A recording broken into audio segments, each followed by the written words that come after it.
Një grup prej 50 vëzhguesish të lidhjes arabe ka mbërritur në Siri në kuadër të një plani rajonal për t'i dhënë fund dhunës, e cila sipas Kombeve të Bashkuara deri tani ka shkaktuar të paktën 5000 viktima, që ku nisën protestat antiqeveritare në muajin mars. Megjithë mbërritjen e delegacionit, përleshjet e përgjakshme nuk kanë munguar në qytetin Homs, ku janë regjistruar dhe 30 viktima të tjera.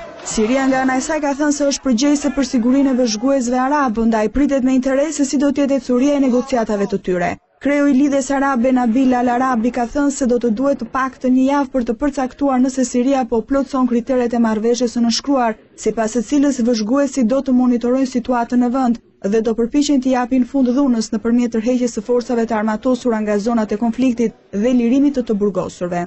Agjencitë e lajmeve thonë se 50 monitorues dhe 10 zyrtar nga Lidhja Arabe janë nisur nga Kairo me destinacion Damaskun. Nga ana e tij, ky i fundit ka rënë dakord që të lejojë monitoruesit në lëvizje të plot veprimi, por ata do të varen nga regjimi atje për të garantuar siguri. Grupet opozitare kanë thënë se disa prej vëzhguesve kanë mbërritur edhe në qytetin Homs. Ndërkohë një banor i Homsit tha për BBC se qyteti është rrethuar nga forcat qeveritare dhe shumë ndërtesa janë shkatruar.